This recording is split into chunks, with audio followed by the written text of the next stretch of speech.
YouTubers, how are you? This is Tony's Automotive. I'm working on a 2000 Mercury Villager, and checking in line is not on, but it has the pending code, which is PO 325 knock sensor. So customer doesn't have $1,000 to repair this problem, so she asked me if I have a second solution. I say okay, I probably can help you with the second solution, and this is my solution. On this kind of vehicle, you can relocate the knock sensor right there below the distributor housing.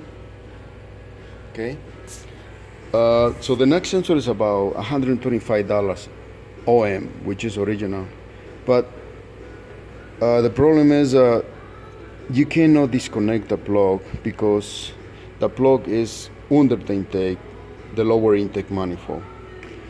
So you go to the junkyard and look for one sensor with one wire and get both the wire and the plug.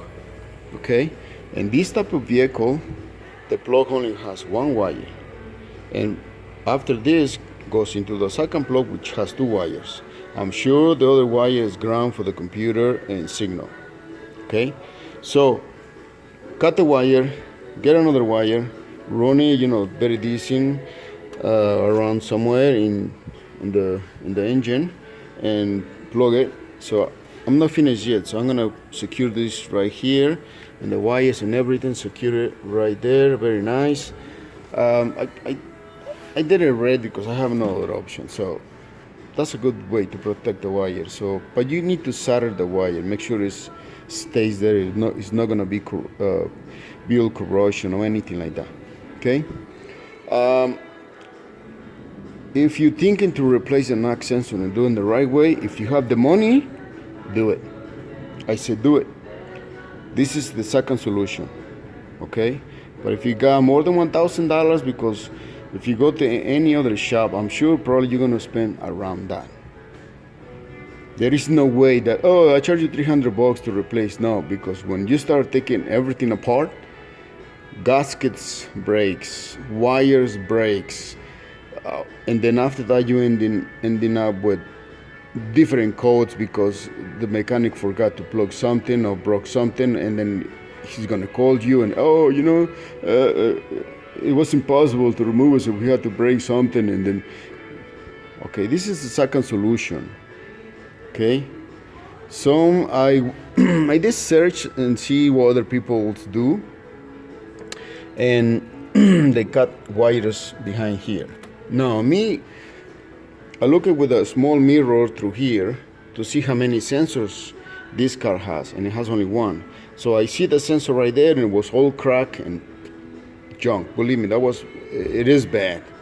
So I follow I see the sensor, I follow the wire, and the wire right here, boom, it goes into a plug behind.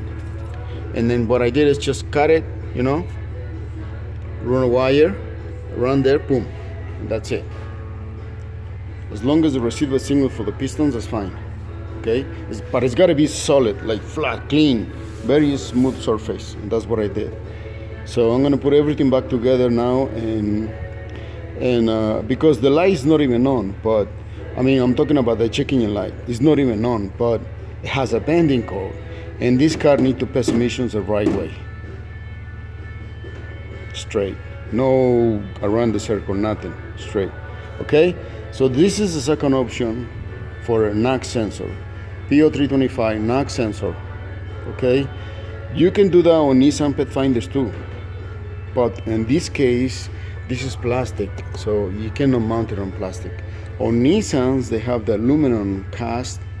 You can mount it correctly on a Nissans, and I did it before, and so far customers has no problems, no comebacks, no nothing.